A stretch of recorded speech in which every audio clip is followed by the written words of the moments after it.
Within the fantasy genre, there are many amazing TV shows, considered the best and most influential, that fall victim to putting out a few bad episodes throughout their run. This isn't unforgivable, as it's difficult to maintain a high quality of storytelling in every single installment of a series. However, the fact that this is so challenging makes the shows that achieve a perfect string of episodes so impressive. There are plenty of fantasy shows that betray their audiences, losing steam and ruining character arcs for seemingly no reason. Fortunately, these series understand that sometimes it's best to commit to a limited run of seasons and make every episode count instead of airing for years and declining in quality. Fantasy shows with perfect endings are few and far between, but all of these projects stuck the landing, ensuring that their finale maintained their streaks of flawless episodes. Thanks to the pacing, writing, and performances that bring these shows to the next level, each of these fantastical works will never get old, allowing us to revisit them multiple times. The Bastard Son and the Devil Himself, 2022.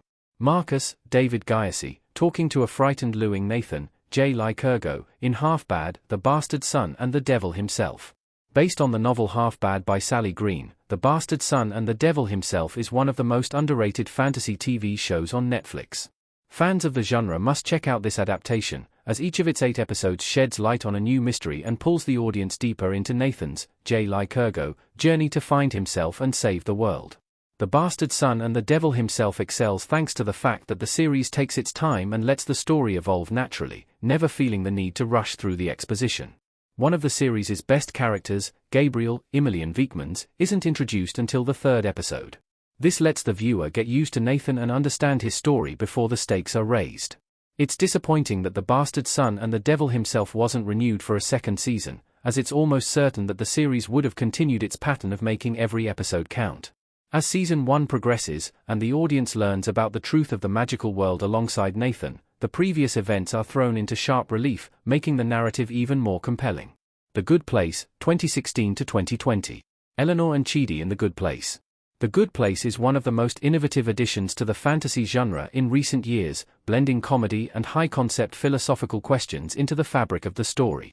The many twists and turns of The Good Place keep the audience on the edge of their seat, but The Good Place doesn't fully rely on narrative turns to keep us interested, raising the personal stakes in every season. The ensemble cast of The Good Place includes Kristen Bell, William Jackson Harper, Jamila Jamil, Manny Jacinto, and Ted Danson, among many other veterans of the comedy scene.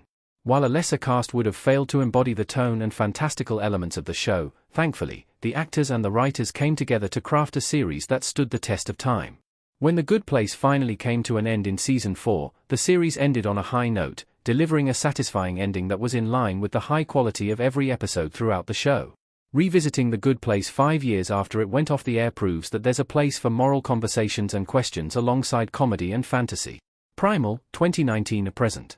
Spear caresses Fang with one arm in a touching moment in Genndy Tartakovsky's Primal. Primal has a perfect critic score on Rotten Tomatoes for both of its seasons, and based on the performances of the installments, it seems likely that the series will continue its streak. Set in a fictionalized version of history that sees Neanderthals, dinosaurs, and early humans coexist, Primal is a violent, bloody series with a shockingly moving emotional core that makes it impossible not to invest in the project. The first season was notable because it used almost no dialogue, with Season 2 bringing in limited amounts to shake things up. This forced Primal to rely on its visuals more than anything, and the non-verbal communication between its lead characters, the Neanderthal Spear and the T-Rex Fang, who bond in the first episode after they both experience traumatic loss. The overwhelmingly positive critical and audience response to Primal has allowed the series to stand out among the many violent, gory animated series that populate our screens today. Each episode of Primal builds the world of the story and deepens the connection between Spear and Fang. Between the action and character development, every episode of Primal is an adventure. His Dark Materials, 2019 to 2022. James McAvoy as Lord Asriel and Ruth Wilson as Mrs. Coulter in His Dark Materials. Based on Philip Pullman's fantasy book series of the same name, His Dark Materials is the best fantasy show you probably missed.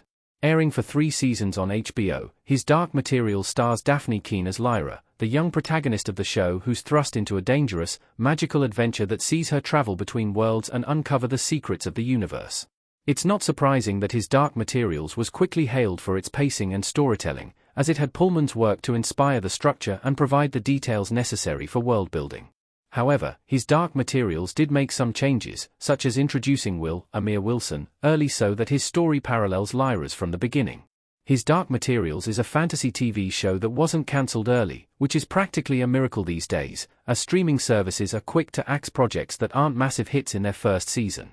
Fortunately, his Dark Materials was able to bring every installment of Pullman's iconic novel series to life, providing the satisfying, moving ending audiences were hoping for. The Sandman, 2022 to 2025. Destiny and Dream in The Sandman. Tom Sturridge leads the cast of The Sandman as the titular character, also known as Dream of the Endless and Morpheus. Following the King of Dreams as he learns to forgive humanity for their mistakes and learns to be more lenient, not just with himself but also others, the Sandman brings to life his adventures and interactions with some of the most famous characters in fiction and myth. Unfortunately, the Sandman never had the opportunity to reach the end of its planned arc, but this doesn't mean that Season 2 was any less committed to the deliberate pacing and sweeping storytelling that made us fall in love with Season 1. The entire ensemble is a large part of what builds the texture of the Sandman, but it's Morpheus's balance between his fragility and strength that creates an emotional core in each episode. A few of the episodes in The Sandman Season 2 contend with many different characters and plot lines, and the second installment does have the air of a farewell from the start, but this isn't a bad thing. The Sandman has its lighter moments, but it overwhelmingly takes itself seriously, making Dream's experiences feel as real and impactful as the viewer's own.